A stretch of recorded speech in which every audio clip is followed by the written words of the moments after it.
Pushy Broad from the Bronx, New York. Follow her voice, a straight talk is nice. She's a pushy broad from the Bronx, oh yeah. Don't be surprised if you wanna listen twice. Make decisions, find the right choice. Know yourself better, find your own voice. It's okay if you need help today, cause everybody needs a little push. From the Pushy Broad from the Bronx, New York.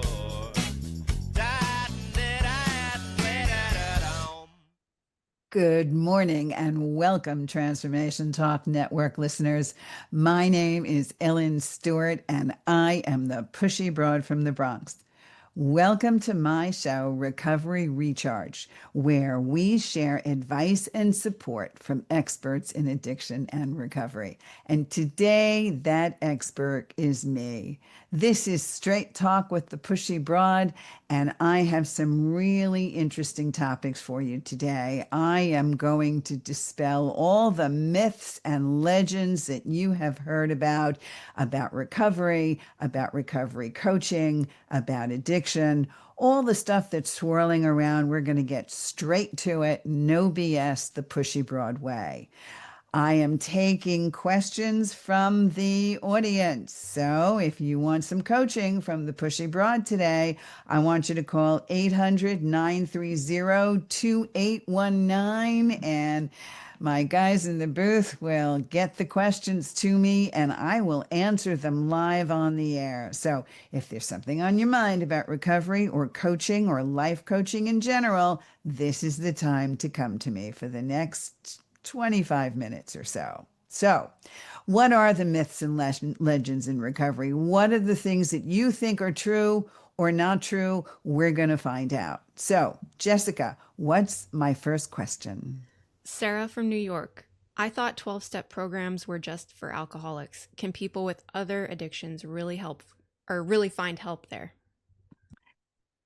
So, let me just tell you that the number one treatment for addiction in this country for the past 50 years has been what we call 12-step recovery, which means it's predicated on the teachings of two gentlemen that put together a book in 1939 called Alcoholics Anonymous and began meetings for alcoholics to come in a support group fashion to share their experiences, their strengths, their hopes, their sadness, in the hopes that a support community would help you with the idea that you could stay clean and sober by holding on to other people who also have similar difficulties.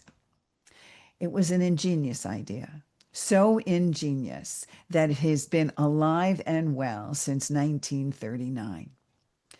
Alcoholics Anonymous was only the beginning of what made this great.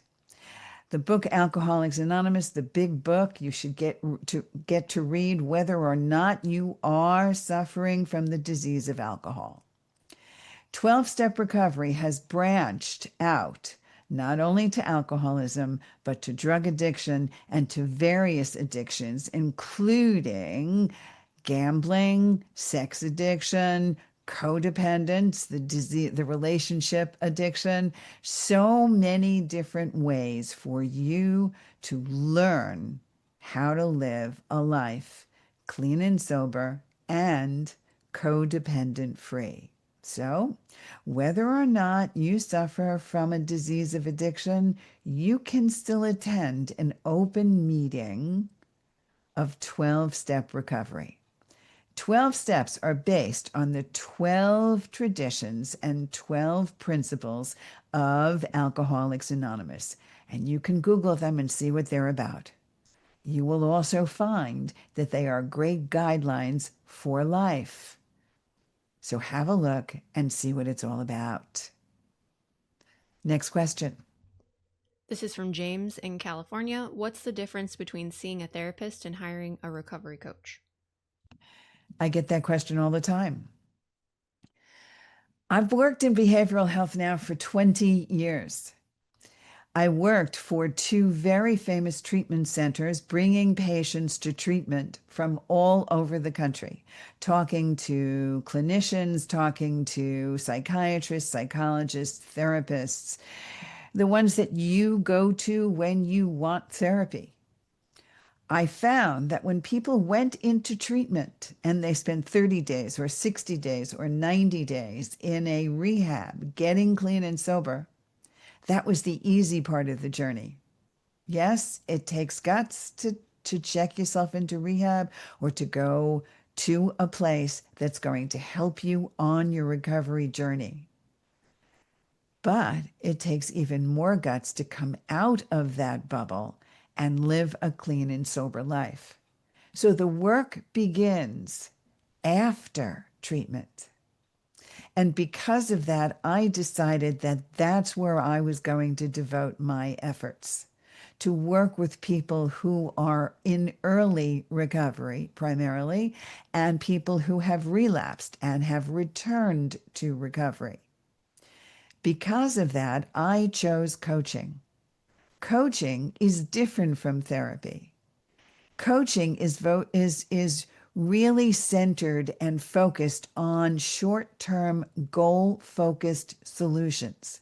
It is accountability. It is mindfulness. Therapy does really delve a little bit more into psychological healing. What's happened to you in the past? What's happened in your childhood? How are you going to bring those feelings and emotions to the surface? The way I coach, I also teach. So it's not only a question of me asking you how you feel about things, it's a question of me teaching you about the disease of addiction and how you handle everyday occurrences. Recovery coaching is very different from therapy. And if you want to see what that's actually like, life coaching or recovery coaching, then go to pushybroadfromthebronx.com, make an appointment with me for a free consultation, and find out. In the meantime, if you have a question this morning, please call 800-930-2819. Thank you. Jessica, next question. We have Maria from Texas. I've heard addiction is just a bad choice. Is that really true? Yeah, I made a lot of bad choices for a long time before I became clean and sober, going on 40 years now. Very, very close to that. If I had to do it over again, would I be a recovering addict and alcoholic? The answer is absolutely not. But guess what? I did not choose to be an active alcoholic or addict. There is not one person that is addicted to anything, whether it's a mood altering substance or a drug or food or gambling or shopping or a person in a relationship that has chosen that. Nobody has chosen to be an addict. No one.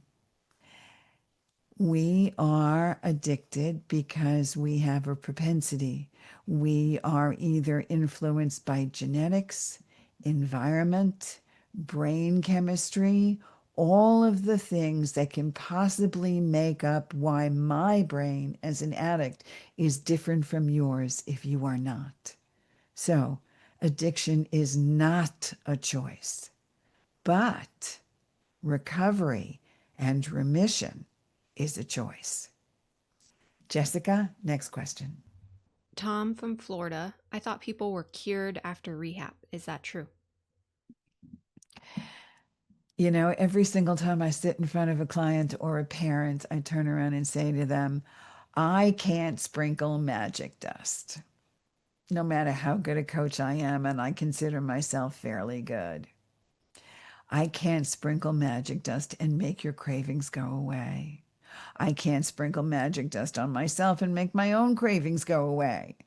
I just spent 24 days in Europe in countries where drinking was the number one thing to do for entertainment. And even though I am 39 years clean and sober, I sat there on many occasions and said, wouldn't it be nice just to have one drink? But then the rest of me, my brain, came back and said, boy, would I lose something because there is no way on this planet I can have one drink. So the more we know about ourselves, the more we understand that addiction is a disease. And I know many of us out there, and I've interviewed many people who have also said that there is a cure, that there is a once in a lifetime, never have to deal with the addiction cravings again. In my lifetime, I have never seen that to be the case. I just know that it takes work, it takes tools, and it takes the understanding to know that I consciously make a choice whether or not I want to pick up a drink or a drug. I struggle with it, but I always know what I'm losing if I do. So my answer to this always is there is no cure. There is only remission and recovery. And right now, mine has lasted for 39 years. Jessica, next question. Lisa from Illinois wants to know, are there alternatives to the 12 steps for recovery? Yes, Lisa, you don't have to be a 12-step fanatic. There are so many other things that you can do instead. There are so many different recovery models over the course of time. There's something called smart recovery. There are a few other things that you can look at. But basically, we talk about a set of rules and principles that are really easy to follow, that cut to the core, and not only help you with your addiction to either mood altering substances or all the other things I mentioned before, but teach you how to live a good, behaviorally healthy life. And that's what recovery is all about. So go investigate or come to pushybroadfromthebronx.com. Let's do a free consultation, and I will show you the other ways towards leading a life of recovery. Jessica, next question. Brian from Nevada, isn't addiction just a personal issue? Doesn't it affect only me? Yeah, if it affected only me, I wouldn't have destroyed everybody around me. There is not one addict or alcoholic on the planet that hasn't taken down everybody around them in their struggle to get clean and sober. Right? We know. We know the stuff we went through. We know how hard it is. We know how many relationships have just completely disintegrated. We know how many times our friends and family has given in to us, have walked away from us, have let us go completely. How many friends and family members have you lost over the years trying to get clean and sober? How many lies have you told? How many situations have you been in? How many secret lives are you pursuing in order to get that next score, that next high? How many? You don't think your friends know? You don't think your family knows? You think that you're alone in this? You are not alone in this. The person that you're destroying is you. But don't think for one moment that you're not destroying everybody else around you. I don't care how secret you think you're keeping yourself. The Pushy Broad is calling BS on that. I'm telling you right now. You involve everybody else around you. I don't care if you think you're a functioning drug addict or a functioning alcoholic. That's an oxymoron. There's no such thing. Everybody that you have affected in active addiction is fully aware of who you are and what you're doing. So understand, you take everybody down with you when you are not in recovery. So, if you have a question for me today, we still have some time here. I'm talking for a few more minutes. 800-930-2819. Let me know what's on your mind today. It's a perfect time for us to talk. Jessica, next question. David from Oregon, can a recovery coach help me even if I haven't gone to rehab? Yes. I didn't go to rehab. I got clean in the rooms. I went to 12-step recovery. I got clean there. I don't care if you go to the rooms or not. You want to get clean and sober? I'm here. The Pushy Broad is here. Pushy Broad from the Bronx.com. Go make an appointment. It's a free consultation. If you don't want to talk to me, no problem. I'll get you another recovery coach. I'm not locked in. What I'm locked into is helping you get clean and sober. All you have to do is the desire today to stop drinking or drunken. That's all I'm asking. Maybe you don't know if you want to do it yet. Maybe you want to find out. Maybe you're sober curious. Maybe you want to try it out for a little while. I'll take it. No problem. Just give the Pushy Broad a listen. Keep listening to my shows. Go to pushybroadfromthebronx.com. Make an appointment for a free consultation. Every single time I do one of these coaching shows, I get lots of people asking, and that's how you start the process. So it's always available to you, and it can start with a recovery coach. Jessica, next question. Emily from Washington, do I have to wait until things are really bad to get help? Emily, I really wish you wouldn't wait until things are really bad before you got help. Because sometimes waiting till things are really bad means calling 911 and not just a recovery coach. We all know what really bad could be. Active addiction is the difference between life and death sometimes. Nothing short of that. I spent 20 years in this industry, and unfortunately, some of the people that I knew and some of the people that I have seen in this lifetime, in this 20 years, are no longer with us because they waited too long to make a phone call, to reach out for help. If you're that person out there right now that is struggling and is trying to tell yourself that it's not such a big deal and that you can handle it and it's going to be okay and it's not as bad as I think it is, I need you to know it is as bad as you think it is. And it's only going to get worse unless you decide to find out how to put an end to the roller coaster that you are on. And one of those ways is to go to pushybroadfromthebronx.com and make an appointment to talk to me. Let's see if you really do have a problem. Let's see if it's something that we should work on or not. If you're not sure, okay, let me talk to you for a little while, ask you some questions. We can determine whether or not you need to take action to get help. So if you have a question this morning, I'm here for a couple of more minutes, maybe 7 more minutes. 800-930-2819. Ask your question. I'd be happy to help you. Jessica, what's next? Kevin from Massachusetts, do I have to have a sponsor before going to a 12-step meeting? Yeah, I love sponsors. I love sponsors. I'm a big fan of sponsors. I'm a big fan of support and community. But no, that's not the first thing that happens. The first thing that happens is you walk into a meeting and you sit and you see and you listen. You don't have to participate. You don't have to talk. You don't have to know anything about 12-step recovery at all. All you have to do is be in the room. That's all. Nobody's going to bother you. Nobody's going to push you to say anything. All you have to do is sit in the room.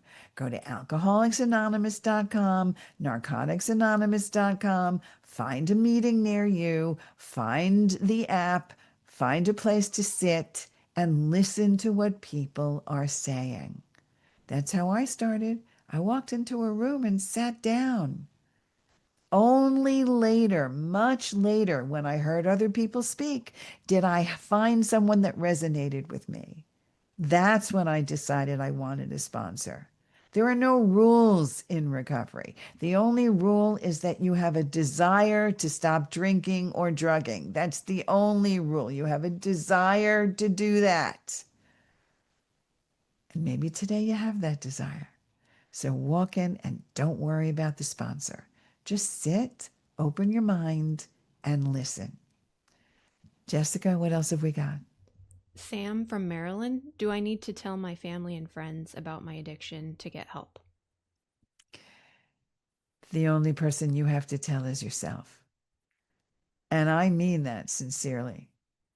You have to say to yourself, this is beyond my control.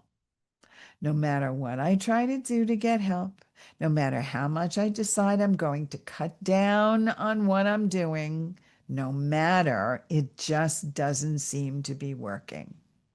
You have to make an admission to yourself, and then you can call the Pushy Broad. You don't have to tell another living human being on this planet that you need help. You can, but you don't have to. All you have to decide to do is tell yourself, I cannot do this alone. That's the first step in realizing how powerless you are over your addiction. It's also the first step in 12-step recovery. I admitted I was powerless over my addiction and my life has become unmanageable. So, who decides that? Nobody but you. And it's nobody's business but yours. Jessica, what else have we got? Anna from Pennsylvania. Is quitting substances the only goal of recovery? You know, when I coach clients, I always tell them there is a big difference between sobriety and recovery. Sobriety, as far as I am concerned, is that you are completely free of mood altering substances. Okay? No alcohol, no drugs whatsoever. Okay, so that's being clean and sober. Recovery, as far as I'm concerned, is much different from that. It's more than that. Recovery means now that I am free of mood altering substances, what is my life like? What decisions am I making to move forward? How am I acting? How am I behaving? What's my integrity? What's my character? What's my sense of core values? How do I live my life now that I am not hiding in the shadows, that I am not running away, that I'm not denying, that I'm not lying and cheating and stealing my way? What happens now? How do I move forward? That's recovery. For me, vastly ahead of just being clean and sober. And that's the kind of recovery I teach when you go to pushybroadfromthebronx.com. That's recovery for life. And that applies to everybody, whether or not you have an addiction to mood altering substances. Jessica, we've got time, I think, for one more. Jessica from Colorado. Will I have to stop enjoying my life if I'm in recovery? Yeah, guess what, Jessica? Your life just starts to get enjoyable.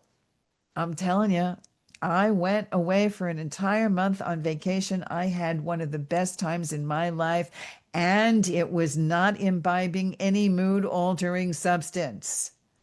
You get to see the world with clear eyes. Everybody I know that stays in recovery enjoys a natural high for the first time in their life. Simple, joyous pleasure of everyday life without worrying where my next drink or drug is coming from. We're out without worrying about living in what I call a purple haze. The simple joy of being in recovery and knowing exactly how to have a good time. There are 27 million of us in recovery. We are the largest lobby group in the world. Evidently, we know a lot about staying clean and sober, and more importantly, having a great time. So, if you're a young person, go to Young People in Recovery. They will talk to you about how to have a good time, clean and sober. And if you want to work with me, the Pushy Broad from the Bronx, go to pushybroadfromthebronx.com, make a free consultation appointment, and I will show you the beginnings of a clean, sober life in recovery. I can't thank you enough for being with me today. We're doing new things every single month. Take the first step. Summer's here, party time, do the right thing. Call the Pushy Broad. Have a wonderful day, and I'll see you next time. This is Ellen Stewart, the Pushy Broad from the Bronx, saying thanks. And remember, everybody needs a little push. From the Pushy Broad from the Bronx, New